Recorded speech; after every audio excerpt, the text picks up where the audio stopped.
He whispered her name like a vow born of sin, and in that single breath, the world around her changed. No one had ever said her name like that before, like it was both a promise and a punishment. She felt it in her chest, the way his voice reached inside her, touching something she didn't even know was still alive. He wasn't supposed to be there. He wasn't supposed to notice her, but he did. They said he was untouchable, cold, ruthless, the Italian king of shadows who ruled this city with a look and a whisper. Yet in that moment, as he watched her play the piano in a dim, forgotten bar, he wasn't a legend. He was a man fighting the pull of something he couldn't name. She was 23. Too soft for the world, too proud to ask for help. Her fingers trembled on the keys, playing a melody that sounded like heartbreak learning to breathe again. And he listened, motionless, as if every note she played rewrote the rules he lived by. He didn't believe in love. He believed in control. But when her eyes lifted and caught his, just once, it felt like losing control was the only thing he wanted. Later, she would tell herself it was just a look. A moment. But deep down, she knew. He wasn't a man who looked at something he didn't intend to keep. He was danger disguised as devotion. And his voice, low and certain, would haunt her forever. "I don't take what isn't mine," he said. "But you, Bellamia, you were never anyone else's to begin with." She didn't believe in fate. Not until that night. The piano bar was nearly empty.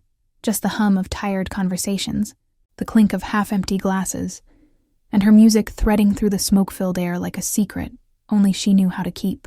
Her world was small, predictable, safe. Or at least it had been, until he walked in. He didn't belong there. Everything about him was too sharp, too precise. The dark blazer over his white shirt, the chain glinting at his throat, the ink curling over his hands like art made of sin. He carried silence like a weapon, and when his gaze landed on her, the room forgot how to breathe. She felt it before she saw it. The change in the air, the gravity shifting, her pulse stumbling against the rhythm of the song. Her fingers missed a note, just one, and his mouth curved, barely there. Their eyes met. And for a second it wasn't music that filled the room. It was tension. Thick. Electric. Dangerous. She looked away first. He didn't. When her set ended, she slipped off the stool, collecting her tips with shaking hands. That's when she heard him. That voice, low, deliberate, with an accent that wrapped every word in danger. "You play like someone who's trying to forget," he said. She turned. Or maybe I just like the music. His smile was the kind that didn't reach his eyes. No one plays like that for pleasure. He stepped closer, slow, careful. The scent of expensive cologne and smoke lingered between them. She wanted to step back, but she didn't. Something about him held her there, curiosity maybe, or something darker. "You shouldn't be here," she whispered. He tilted his head. "Neither should you," she frowned. "You don't even know me." "Not yet." His eyes flicked over her face like he was memorizing it. "But I will." It wasn't a threat. It wasn't a promise. It was something in between. Something that made her heart trip over itself. She swallowed hard. "Do you always talk like that?" He smirked. "Only when I mean it." The lights flickered. The bartender called last orders. And still, neither of them moved. He reached into his blazer, pulled out a small black card, and placed it on the piano beside her. "If you ever want to play somewhere, quieter," he said softly, "call me." She glanced down at the card. No name, just a number. When she looked up again, he was already walking away, his reflection fading in the glass door, leaving her with nothing but the echo of his words and the weight of something she couldn't explain. That night, she couldn't sleep. His voice lingered, replaying like a song she didn't choose but couldn't stop hearing. She tried to convince herself it didn't matter, that it was just another stranger in a city full of them, but deep down, she knew better. That look, that calm, that quiet danger, he wasn't someone you met by accident. He was the kind of man you met once, and never truly escaped. And somewhere in the dark, miles away from her small apartment, he sat in his black car, a cigarette burning low between his fingers, watching the window where her light still glowed. He smiled to himself, slow and certain. "Soon, Bellamia," he murmured. "Soon, you'll know what it means to be mine." The next morning, She told herself it had been nothing. Just a stranger with a dark smile and a habit of saying things that got under her skin. Men like that didn't come back. They didn't linger. They didn't remember, except he did. It started quietly. A bouquet of white lilies left on the piano bench before her evening set. No card, no signature, just a single word written in bold black ink. Play. She froze, her breath caught between disbelief and a shiver of something she didn't want to name. When she glanced toward the back of the room, her pulse spiked. He was there. Again. Same dark blazer. Same quiet command in his stance. The same eyes that looked at her like she was both confession and crime. She played anyway. Because she didn't know what else to do. And as she did, his gaze didn't leave her. Not once. When her final note faded, the world seemed to tilt. He rose from his seat and approached, slow and deliberate, the air shifting around him like even gravity obeyed. "You came back," she said quietly, before she could stop herself. He smiled faintly. "I told you I would. Do you always stalk musicians who miss one note? Only the ones who make me forget everything else." Her lips parted, but no words came out. He was too close now. Close enough for her to see the faint scar under his jaw, the glint of gold against the ink on his skin. "What do you want from me?" she asked, his gaze softened for a fraction of a second. "You ask like you already know the answer." She took a step back, but he didn't follow. He just watched her, studying every flicker of her face like a man who'd spent his life surrounded by lies and had finally found something true. Then he spoke again, lower this time. "You have talent, Elena, but you waste it here. Come to my club. Play for me." Her heart thudded. "Your club," he nodded. "A private one.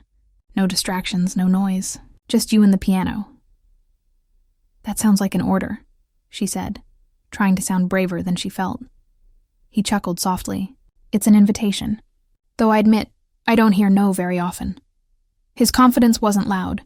It was quiet, practiced, deadly. The kind that didn't ask for power. It simply existed with it. And yet, somewhere beneath that control, she sensed something else. Loneliness. Maybe even longing. He looked like a man who could have anything, except peace. "I don't know if I can," she whispered. "Then don't decide now," he replied. "Just remember this." He reached out, brushing a strand of hair from her face. His fingers barely touched her skin, but the contact burned. Some music only makes sense when the right person is listening. He turned to leave, and for a moment she wanted to stop him, to ask what kind of man said things like that, then vanished into the night. But before she could, he was gone. Later, as she sat alone in her apartment, the lilies on her table catching the dim city light, she realized the truth. It wasn't just fascination anymore. It was gravity, and somewhere in the dark, that same man stood at his window, watching the rain fall across the city he owned. He wasn't used to waiting for anything. But for her he would, because even kings sometimes bow to the things that undo them.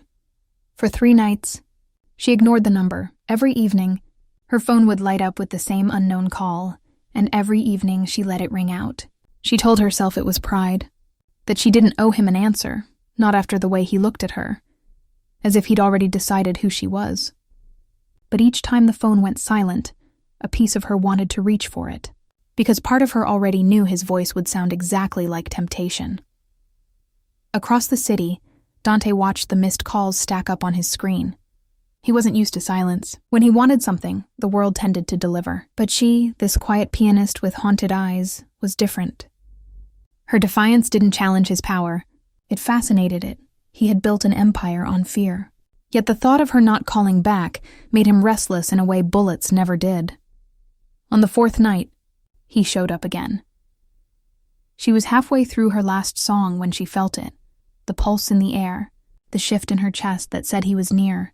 She tried not to look up, but her fingers betrayed her, slowing over the keys. When she finally lifted her eyes, he was standing at the bar, glass untouched, gaze locked on her like she was the only sound that mattered. After the set, she tried to slip through the back door. He was faster. "Running away, Bella?" His voice brushed her shoulder before his presence did. She turned, heart racing. "You don't take hints very well, do you?" "Only the ones I want to hear." She folded her arms. "You think you can buy everything, control everyone." He stepped closer, and for a heartbeat she forgot to breathe. "Not everyone," he said softly. "Just you." The words were quiet, but they landed like thunder. She took a step back and he didn't stop her. Because what drew him to her wasn't conquest. It was the fact that she kept walking away. "I don't belong in your world," she said. He tilted his head. "And yet here you are, playing in bars owned by men who owe me favors." Her breath caught. "You own this place?" "I own most things in this city, but not you, not yet." Something in his tone wasn't arrogance. It was certainty, like fate spoken aloud. "Why me?" she asked. Dante's gaze softened, though his jaw stayed hard. "Because when you play, you don't hide. Everyone else does. You bleed through your music, Elena. And he paused, almost smiling. "I've spent too long surrounded by people who don't feel anything." For a long moment, neither of them spoke. The distance between them shrank until her pulse was the only sound she heard. Then quietly, she said, "I can't be another thing you own." He smiled, slow and sad. "You're not something, Bella Mia. That's the problem." She didn't answer. She turned and walked away, her heels clicking against the marble floor like a heartbeat she couldn't calm. When the door shut behind her, Dante stood alone. He could have followed. He could have ordered her to stay. But he didn't, because obsession, he realized, wasn't about taking. It was about waiting until she wanted to be taken. And as the night settled over the city, he whispered her name again. Once, quietly, like a prayer he didn't deserve to say. Days turned into a rhythm he didn't choose. For the first time in years, Dante found himself thinking about something other than power, territory, or the next problem to solve. He thought about her. The way her hands trembled just slightly before a song began. The way her voice went quiet when she was afraid she might be wrong. He hated it and wanted more of it at the same time.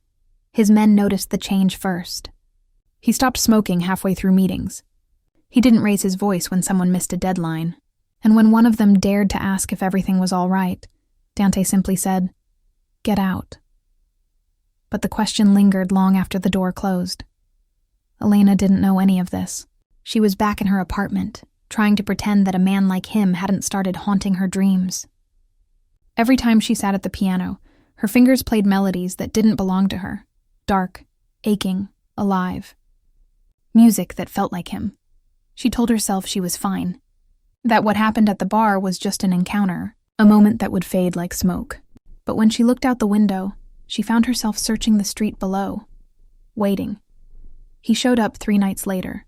No phone call, no warning, just the soft knock of a man who didn't ask for permission. When she opened the door, his expression was unreadable. He looked like a storm barely holding itself together. "I should be the last person you open a door to," he said quietly. "Then why are you here?"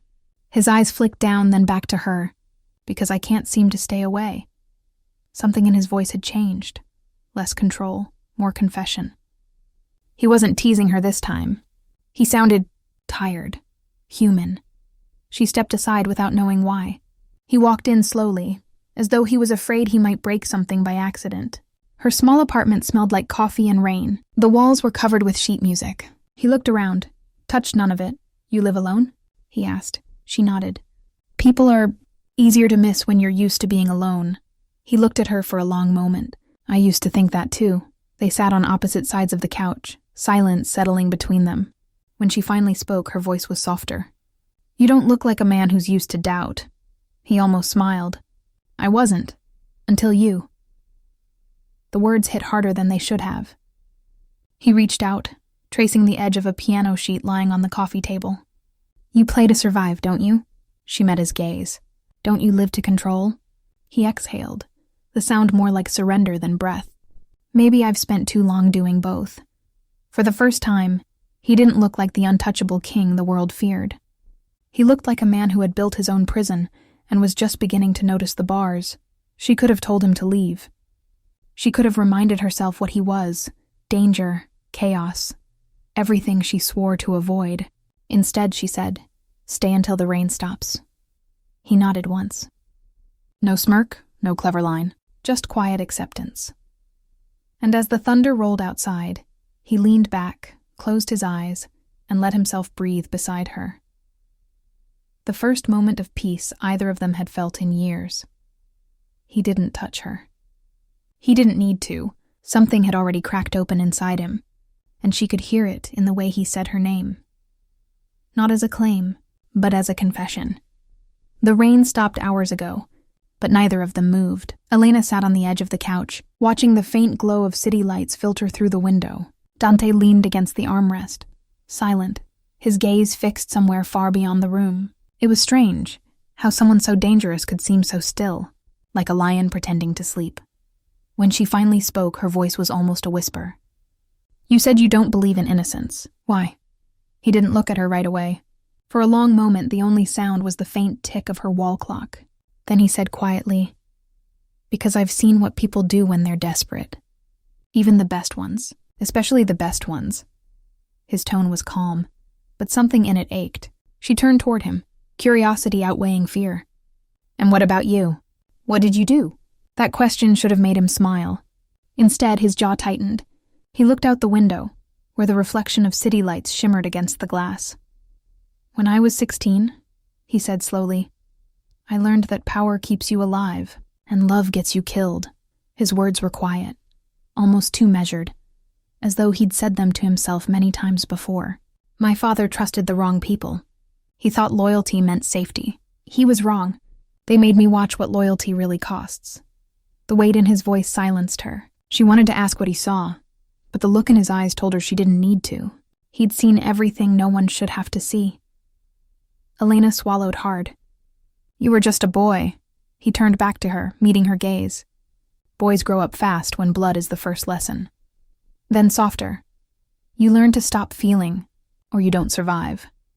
She didn't realize she'd moved closer until their knees almost touched. Her voice came out quiet. "Is that why you hide behind control?"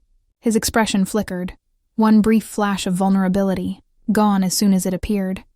"I don't hide," he said. "I build walls, and I make sure no one has the power to break them again." She studied him for a long moment. "That sounds lonely." He gave a small, humorless laugh. "It's safer," her heart tightened. "Maybe, but safety isn't living." For the first time, he didn't argue. He just looked at her, really looked, and something unspoken passed between them. She wanted to reach out, to touch his hand, to tell him that not everything had to end in pain. But she didn't. She knew he wasn't ready for softness yet. So instead, she said quietly, "You don't have to tell me everything, but you can't keep pretending it doesn't matter." He leaned back, eyes dark, voice low. "You don't know what I've done. Maybe not," she said, "but I know what silence sounds like, and yours is too heavy to carry alone." He said nothing after that, but when she stood and walked to the piano, he followed her with his eyes, watching her hands find the keys like they were searching for the right words. She played something soft, unfinished, a melody that didn't know where it was going, but kept moving anyway. And as the music filled the room, he exhaled, long and quiet, the sound breaking at the edges. He didn't tell her what haunted him. He didn't have to. The truth was already in the way he listened. For the first time in years, Dante didn't feel like the man the world feared. He felt like the boy who'd once wanted to be good, and forgot how. The next morning arrived quiet and gray, a city wrapped in fog. Elena woke to the faint aroma of coffee drifting through the apartment. For a moment, she thought she was still dreaming. Then she saw him. Dante stood by the window, shirt undone halfway, tattoos tracing the lines of muscle and shadow across his chest. The morning light made him look softer, almost human. Almost. She sat up slowly, clutching the blanket around her. "You don't sleep much, do you?" He didn't turn. "Sleep is a luxury," he murmured, voice rough, eyes fixed on the skyline. "One I stopped affording a long time ago." There was no arrogance in the way he said it. Just truth, cold, familiar truth. She studied him, wondering what kind of man forgets what rest feels like, and why she suddenly wanted to give it back to him. When he finally looked at her, it was like a slow pull of gravity. "Come here," he said. It wasn't a command. It was an invitation wrapped in danger. She hesitated, just long enough for him to smirk, that sharp, devastating curve of his mouth. "You're not scared of me anymore?" She drew in a breath. "Maybe I am. But fear doesn't mean I'll run." He set the cup down, stepping closer. Every inch he closed between them felt like a question. His scent. Smoke. Leather. Something dark and unnameable settled around her like a spell. "Then what are you doing, Elena?" he asked, voice low, deliberate. She swallowed. "Trying to understand you." He tilted his head. "You think there's something to understand?" "Yes." Her voice trembled, but not from fear. "Everyone has a reason for the way they are. Even you." Something flickered in his eyes. Surprise, maybe even admiration. No one had ever dared to study him, to see beyond the power, the reputation, the rumors. "You should be careful with curiosity," he said quietly. "It's a dangerous habit. So is pretending you don't feel anything." That made him stop. And for a long moment, the air between them wasn't silence, it was heat. He reached out, brushing a stray strand of her hair back behind her ear. His fingertips barely touched her skin, but it was enough to make her pulse stutter. "Elena," he murmured, her name sounding like a confession. "You don't know what you're asking for." She met his gaze, eyes steady. "Then show me." Something in him broke, not loudly, but deeply. The part that had been holding back, controlling, always calculating, it slipped. He closed the last inch between them. His hand traced her jawline, his thumb resting just beneath her lip, and for a moment, he just looked at her, as if trying to memorize something he didn't think he deserved. Then he kissed her. It wasn't gentle.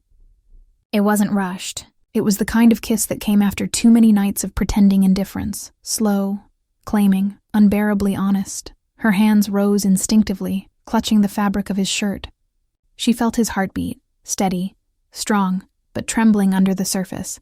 When they broke apart, she whispered, "You're shaking." He smiled faintly. "Maybe I forgot how to be touched without consequence." Her voice softened. "Then let me remind you." He looked at her like she was something sacred and dangerous. The perfect contradiction. And for the first time, he didn't fight it. He just let her stay close, the morning light spilling over them like forgiveness. Outside, the fog began to lift. Inside, so did the first layer of his armor. She didn't know what she was stepping into. Not really. But her heart whispered the truth before her mind could stop it. She was already falling, and this time, she didn't want to be caught. That night, the city was alive, a pulse of lights and secrets running through every narrow street. Dante didn't take her to a restaurant or a club or anywhere that screamed power. He took her to the rooftop of one of his warehouses, high above the noise, where the wind smelled like freedom and danger. Elena stood near the edge, the cool air brushing her hair back. Below her, the city stretched endlessly, glittering like 1,000 broken promises. "Why here?" she asked quietly. He leaned against the railing, eyes on her. "Because no one listens here. No one watches. Just you and me," she smiled faintly. "You say that like it's a confession." "It is." The way he said it made her heart stumble. There was something raw in his voice, something stripped of the armor he wore around everyone else. For a long moment, they didn't speak. The silence between them wasn't awkward. It was charged, humming with something neither could name. Then he said, "Do you trust me, Elena?" Her breath caught. "I don't know." He stepped closer, closing that familiar distance again, until his shadow merged with hers. "That's honest," he murmured. "Most people lie when they're scared. I'm not scared of you." He raised a brow. "You should be, maybe." Her eyes held his. "But something tells me you'd never hurt me."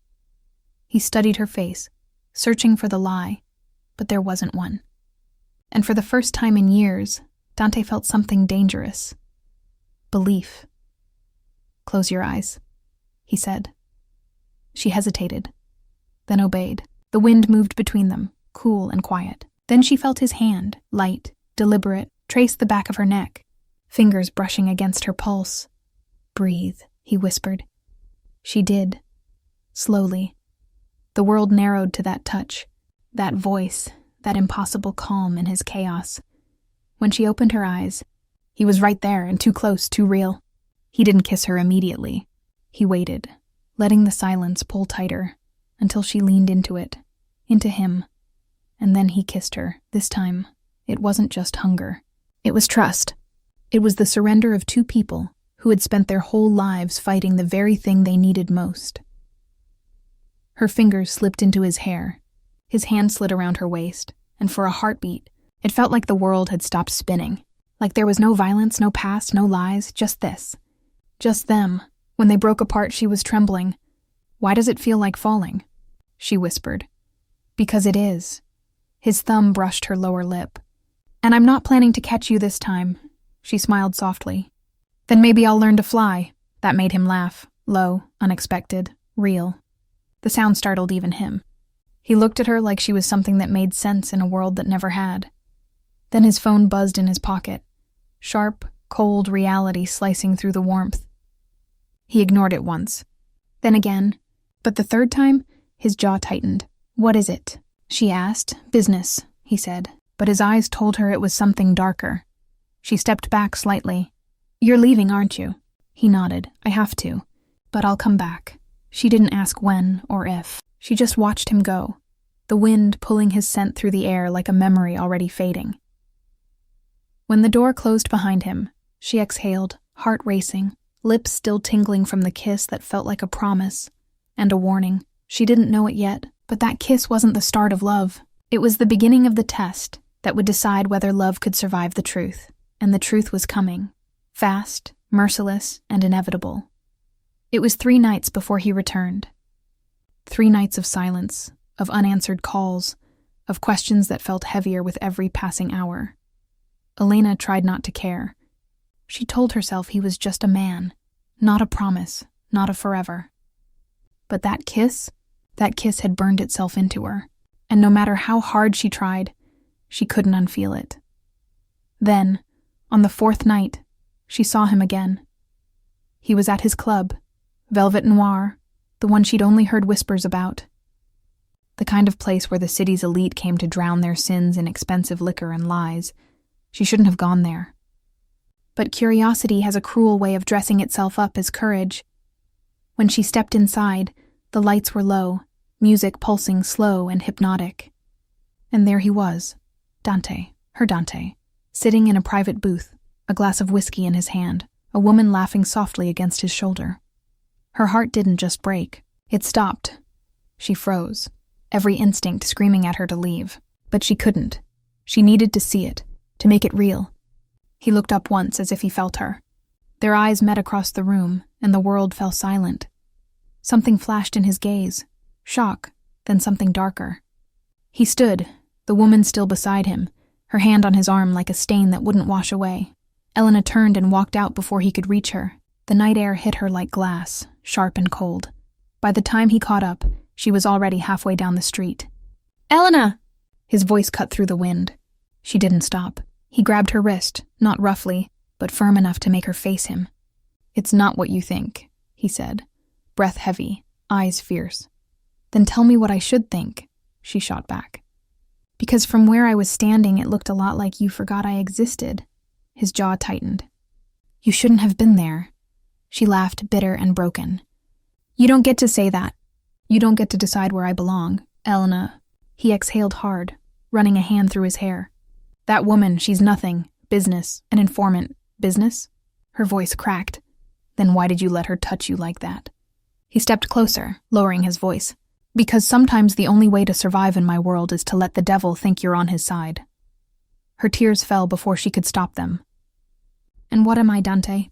Another disguise?" His expression shifted, pained. "You're the only thing that isn't." But the words came too late. She pulled her wrist free, shaking her head. "I don't know what's real with you," she whispered. "I don't even know who you are anymore." He tried to speak, but she was already walking away, into the rain that had started to fall again, like the sky itself couldn't bear to watch. He didn't follow this time. Maybe because he knew if he did, she'd see the truth written all over his face. That the woman inside the club wasn't the betrayal. The betrayal was his silence. The lies he'd kept to protect her from a world that was already circling closer than she knew. As she disappeared into the night, Dante whispered under his breath, "I told you not to follow me into the dark, Bella Mia." But it was too late. They were already both inside it, and neither one knew how to get out without losing the other. The night she walked away, she promised herself it was over. No more Mafia kings. No more whispered lies dressed as affection. No more Dante DeLuca. But some promises don't survive the world he lived in. 2 days later, she was on her way home from work. A quiet street. The kind she always chose because it felt safe. She didn't see the black car parked at the corner. Didn't hear the footsteps behind her until it was too late. A hand grabbed her arm. A voice, sharp, mocking, had said, "You should have stayed invisible, sweetheart." Then the world blurred into headlights and fear. When she came to, the room was unfamiliar. Damp, concrete walls, a single bulb swaying overhead. Her wrists were tied, and sitting across from her was a man she didn't recognize, but his eyes, cold, serpent eyes, carried Dante's shadow. "You're the piano girl," he said in a thick Sicilian accent. "The one who made the king forget who he is." Her stomach dropped. "What do you want from me?" he smiled. "Leverage." It didn't take long for the message to reach Dante. One photo, sent to his private number. Elena, bound and terrified. For a moment, he didn't breathe. Then everything inside him snapped. He was in his car before anyone could stop him. Black blazer, jaw set, fury colder than steel. His men tried to follow, but he left them behind. This wasn't business. This was personal. When he kicked the warehouse door open, the sound echoed like thunder. "Let her go," he growled. The man laughed. "Ah, Il Re Oscuro comes for his little weakness." Dante moved before the sentence finished.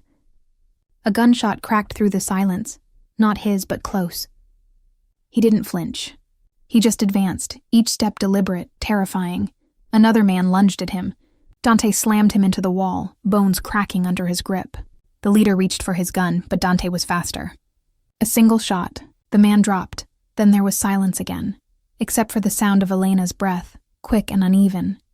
He crossed to her, untied the ropes with shaking hands. "Did they hurt you?"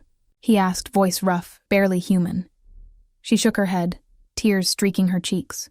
Why would they take me?" He looked away, guilt heavy in his eyes. "Because of me. Because I made them think you mattered."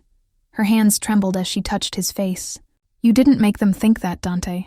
You showed them." He froze, that simple truth undoing every layer of armor he'd ever built. For a long moment, he just stared at her. Then he pulled her close, fiercely, protectively, as if he could erase what had happened just by holding her tighter. "I told you I'd come back," he whispered against her hair. Even if the world burned, and in that moment she believed him. Not because of what he said, but because of how his voice broke when he said it. When they finally stepped out of that warehouse, dawn was breaking. A thin line of gold across the horizon. Her hand slipped into his without thinking. His fingers tightened around hers. He looked down at her, jaw still clenched, eyes still storm dark. "This world will never stop testing us," she met his gaze. "Then let it." For the first time, he smiled, not the Mafia king's smile, but the man's. And as the first sunlight touched their faces, it felt like a small, fragile promise of peace. But peace, in his world, was always temporary. And the storm they'd just survived was only the beginning. The safe house was quiet. Too quiet for a place that had just seen blood. Elena sat on the couch, still wrapped in Dante's jacket, the faint scent of his cologne clinging to her skin. Smoke and danger, the scent she now associated with safety. He paced across the room, restless energy radiating off him. "Talk to me," she said softly. He didn't look at her. "You shouldn't have been part of this. None of this." "I'm already part of it, Dante," she whispered. "You made sure of that." He stopped. The silence that followed wasn't empty. It was full of everything he'd tried not to say. Finally he turned, eyes darker than she'd ever seen them. "You want the truth? You'll regret hearing it." She stood, voice steady but quiet. "Try me," he exhaled, jaw tight.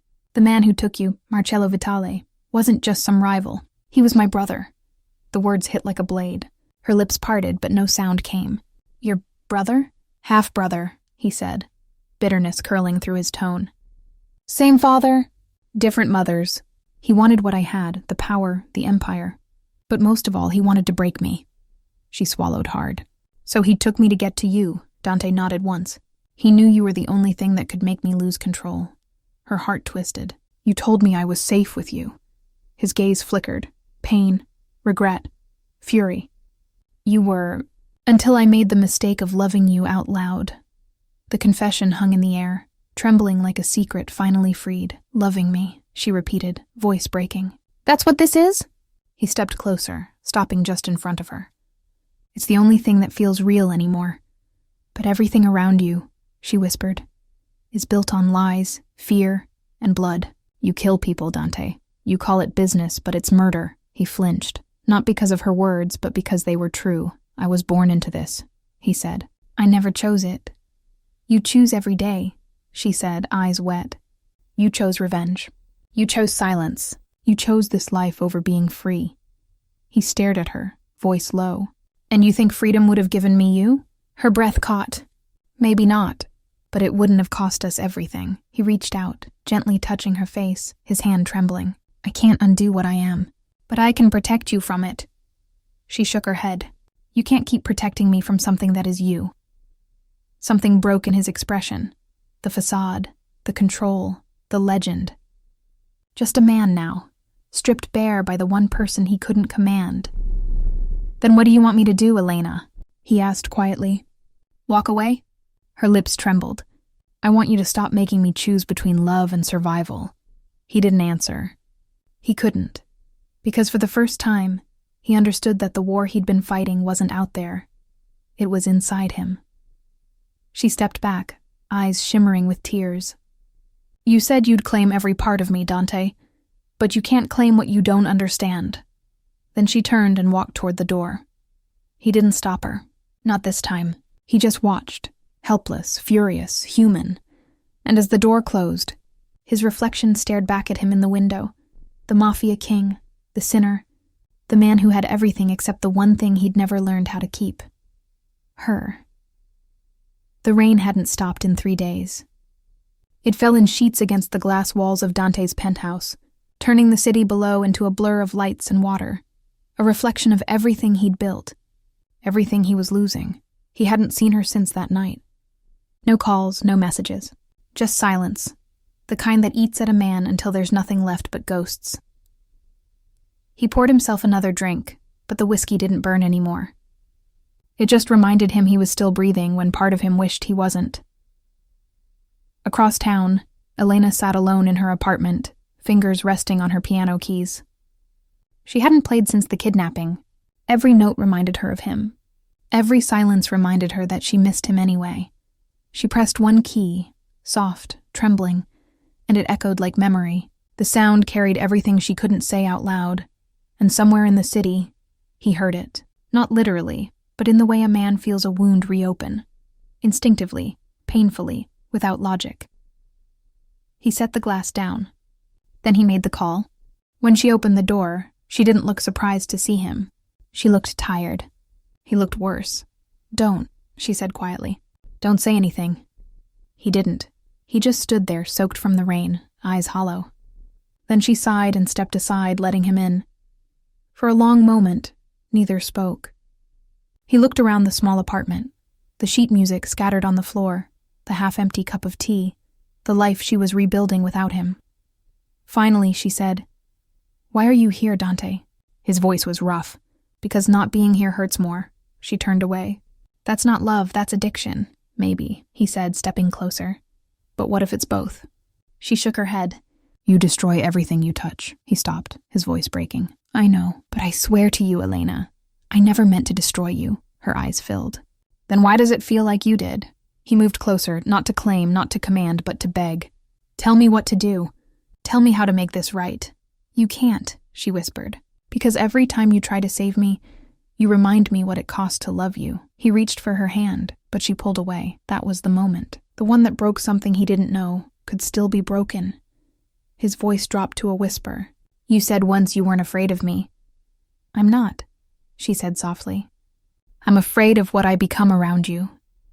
He looked at her, truly looked, and saw it. The fear, the longing, the exhaustion of loving a man made of war. He nodded once, as if accepting a sentence. Then he said the only thing he could. I'll let you go. The words hung heavy between them, beautiful and cruel. She blinked, tears finally spilling. You mean that? He forced a smile. No, but it's the only way I know how to love you right now. And then he walked out. No goodbyes. No promises. Just the sound of rain swallowing everything they might have been. When the door closed, Elena sank to the floor. Her fingers found the piano keys again, trembling as she played the same melody she'd played the night he first saw her, the song that started everything, And across the city, Dante stopped his car on an empty street. He sat there, head against the steering wheel, whispering her name like a prayer he knew God wouldn't answer. This was their breaking point. Not an ending, but the moment where love finally bled into silence.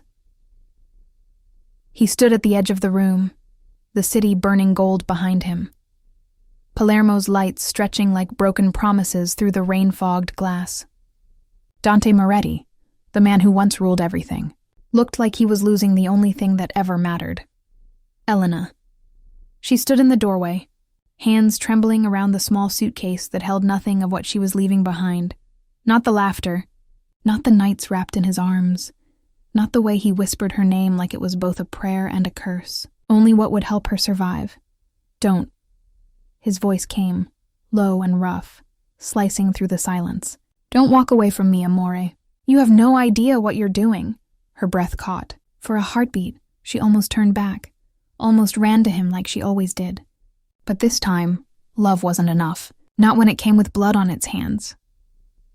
I can't do this anymore, Dante, she said softly, her voice breaking on the truth. Every night I hear the things they say about you, about us, and I keep pretending it doesn't matter, but it does. It's killing me. He took a step forward, eyes dark and desperate. And you think walking away will save you? I think it's the only way to save what's left of me. Something in his expression cracked then. That perfect mask of control, the dangerous calm that made men fear him, gone. What stood there now was only a man who'd found something pure and didn't know how to keep it without destroying it. He reached for her wrist, not hard, just enough to make her stop. Elena, listen to me. The men coming for me, they won't stop. But if you stay, they'll use you, hurt you. I can't let that happen. Tears welled in her eyes. So this is it? You decide for both of us? He exhaled sharply, fighting the shake in his voice. No, this is me protecting you. Even if it means I lose you. Her lips trembled. You don't get to decide what I'm willing to risk. Then tell me, he whispered, stepping closer. Tell me to let them come. Tell me to watch you bleed because of me. She couldn't. God, she couldn't. The silence between them was deafening, filled with all the things neither of them could say. His hand still hovered near hers, as if letting go would tear a piece of his soul out with it. Finally, she placed her palm against his chest, right where his heart beat wild beneath the ink and scars. I love you, she said, but love shouldn't feel like dying. And with that, she turned. He didn't follow. Couldn't. Every instinct in him screamed to pull her back, lock the doors, burn the world before losing her, but he didn't, because this time, loving her meant letting her walk away. The door closed behind her with a quiet finality that sounded louder than any gunshot. For a long time, Dante didn't move. Just stood there, staring at the ghost of her shadow on the wall. His gold chain glinted faintly in the dark, the only thing still shining in a room that suddenly felt too big, too empty. When he finally spoke, it wasn't to her. It was to the night itself, raw, broken, dangerous. She thinks I'll let her go, he murmured. But she doesn't understand. I already gave her everything I am. And when I come for her again, his eyes lifted toward the city lights, the promise of violence burning behind them. The world will remember what it costs to take her from me. For weeks, she was gone. And in her absence, silence became a punishment more brutal than any bullet Dante had ever faced. The villa felt hollow, the echo of her laughter still clinging to its walls like a ghost refusing to leave. The piano she once played sat untouched in the corner, its keys gathering dust and regret. Every night, he poured himself a glass of whiskey and sat before it, listening not to music, but to memory. Her voice, her heartbeat, the sound of her breath tangled with his name. He had built an empire out of fear, and now, without her, he realized what a fragile thing power really was, because love had stripped him bare, left him standing in the ruins of everything he'd been proud to be. One night, when the rain returned, he went down to the old chapel on the outskirts of Palermo, the place his mother used to pray before he turned her son into a monster. The candles flickered against his face, softening the sharpness that had once made him untouchable. He dropped to his knees. I don't know how to ask for forgiveness, he whispered to the darkness. Not from her. Not from God. Maybe I don't deserve it, but I need a reason not to keep burning everything I touch." His voice broke on the last words. The sound of it was raw, human, something he hadn't allowed himself to be in years. When he lifted his head again, the tears had dried. What remained in his eyes wasn't sorrow. It was purpose. He left Palermo that night. Across the sea, in a quiet town on the Amalfi coast, Elena had built a fragile new life. Small, honest, quiet. She worked at a bookshop, laughed with strangers, pretended the nights weren't colder without him. But sometimes, when she passed a window and saw her reflection, she caught that same look in her eyes, the one he gave her the last night they were together. The look of a love too deep to forget. So when she turned the sign on the shop door one evening and saw him standing across the street, rain-soaked, exhausted, unarmed, her breath stopped. He didn't move closer. Just stood there waiting. No bodyguards. No shadow of the king he once was. Just Dante. The man. Elena crossed the street slowly, the sound of the waves behind them like a heartbeat between pauses. "Why are you here?" she asked. Her voice shook, not from fear, but from the part of her that still remembered how his name felt in her mouth. He looked at her the way a starving man looks at light. "To make things right," he said quietly. "Not for me. For you." She wanted to laugh, to tell him some things couldn't be fixed. But then she saw the truth in his eyes. The danger was gone. The rage, the arrogance. What was left was a man stripped down to his last hope. "I walked away," she said, tears rising. "You told me to, and I should have followed," he murmured. "But I had to kill the part of me that would have destroyed you first." The rain thickened between them, each drop catching the glow of the streetlight like falling stars. He stepped closer, not with the authority of a man who owned her, but the humility of one who'd finally learned how to love her. "I don't need your forgiveness, Elena," he said. "But I need you to know, I changed because of you. You taught me what power isn't." Her eyes glistened, breath trembling. "And what is it then?" He smiled faintly, the kind that hurt to hold. "Power," he said, "is letting go of the fear of losing something, even when that something is you." For the first time in forever, she didn't run. She just looked at him and saw not the Mafia king, but the man who had broken and rebuilt himself for love. She almost didn't open the door. For 3 days after seeing him in the rain, Elena had convinced herself it was a dream, something her heart had invented to torture her. But tonight, when the knock came again, steady, unhurried, familiar, her pulse answered before her mind could. When she pulled the door open, he stood there in the amber glow of the hallway. No suit, no gold chain, just Dante. His hair a little longer, his eyes softer but still storm-dark. Neither spoke. The silence stretched between them, fragile and electric, until he said quietly, "I didn't know if you'd let me in." Her voice came out as a whisper. "I didn't know if I should." He nodded once, accepting the truth. Then, with a breath that sounded almost like a prayer, he stepped inside. The air changed, denser somehow. He looked around the small apartment, the stack of books by the window, the half-empty cup of tea. Ordinary things, safe things, things he'd never been part of. "You built a life," he said, his voice low. "You finally have peace. And you?" she asked. "Do you?" He met her eyes. "Not without you." For a moment she couldn't breathe. The ache in his voice wasn't the commanding tone of the man who once owned entire cities. It was confession. She turned away, gripping the back of a chair. "You can't just come back and say that, Dante. You don't get to walk into my quiet and—" He crossed the space between them before she could finish. His hand hovered near her shoulder, not touching. Waiting. "I'm not here to take your quiet," he said softly. "I'm here to ask if there's room in it for me." Something in her chest cracked open. The anger she'd carried melted into something warmer, weaker. She turned, and his hand finally touched her face, fingers trembling as though afraid she might vanish. The first tear fell before she could stop it. He caught it with his thumb. "I told myself I'd moved on," she whispered. "And?" Her lips curved in a sad smile. "I lied. That broke him." He pulled her into his arms, and for a heartbeat, she was weightless. The scent of him, cedar, rain, memory, wrapped around her. Her hands found his chest, feeling the steady, desperate rhythm beneath her palm. They didn't speak. Words would have ruined it. When she finally looked up, their faces were inches apart. The world outside vanished. Only breath and heartbeat existed now. He kissed her, slow, reverent, as if memorizing the shape of her forgiveness. It wasn't hunger. It was homecoming. Every hesitation, every shiver carried years of longing and loss. When they broke apart, her forehead rested against his. "Does this mean you're staying?" she asked. He smiled faintly. "If you'll have me, and the past?" "I buried it," he said, along with the man who thought power was louder than love. She traced the line of his jaw with her fingers, eyes glistening. "Then maybe we start over, quietly this time." He nodded. "Quiet can be beautiful." Outside, the rain had stopped. The window glowed with the first light of dawn, washing the room in gold.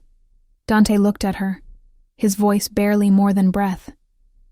"I used to think redemption was something you earned, but maybe it's something you find in the arms of the only person who still believes you can change." She smiled through tears. "Then you found it." And when he kissed her again, soft, certain, the city below began to wake, unaware that two souls had just come home to each other. Morning came softly. The sun rose over the Amalfi cliffs, painting the sea in molten gold. The air smelled of salt and new beginnings. Inside the small apartment, the world was hushed, the kind of peace that follows years of storms. Elena woke to the sound of waves and found Dante sitting by the window. His elbows rested on his knees, a cup of coffee cooling between his hands. The light caught the edge of the tattoo curling up his neck, a mark of everything he'd been, softened now by the man he'd become. She watched him for a while, memorizing the calm in his shoulders. The danger was still there, it always would be, but it no longer owned him.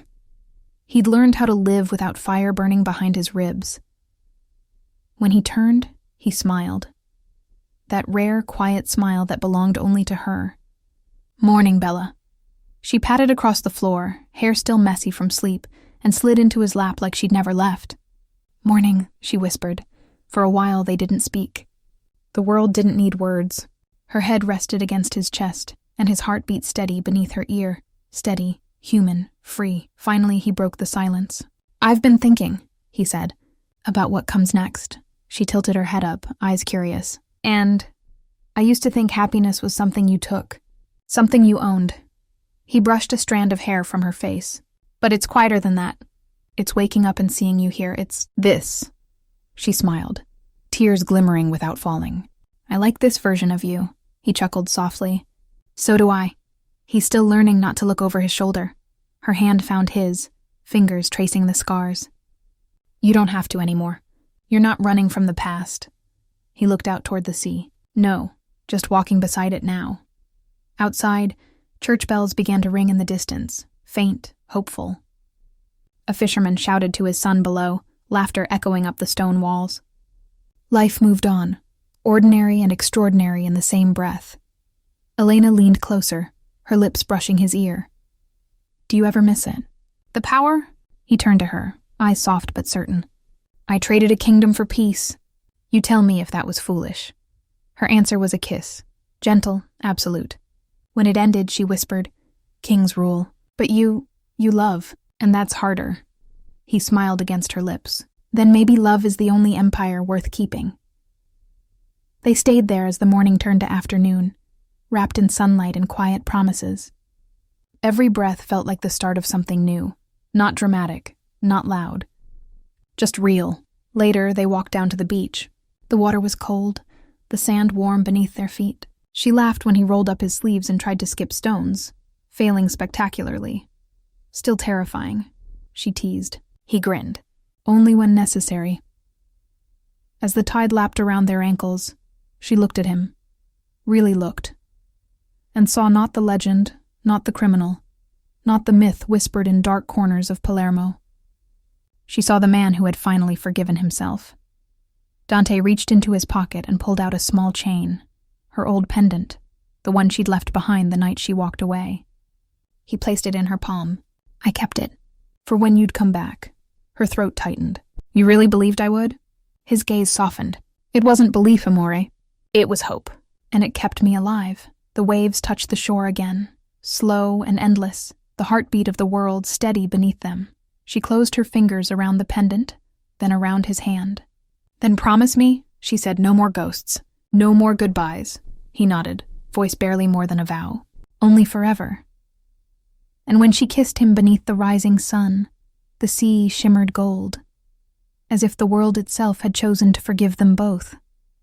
And so, their story came full circle, from danger to devotion, from fire to peace, because sometimes love doesn't arrive to save us. It arrives to change us, to strip us bare until all that's left is truth. If you felt every heartbeat of their journey, if you believed in love powerful enough to burn, but gentle enough to heal, then don't let this be where it ends. Subscribe now to stay with us for more stories that breathe passion, redemption, and forever love. Your next obsession begins where this one ends, because somewhere out there, another heart is waiting to be found.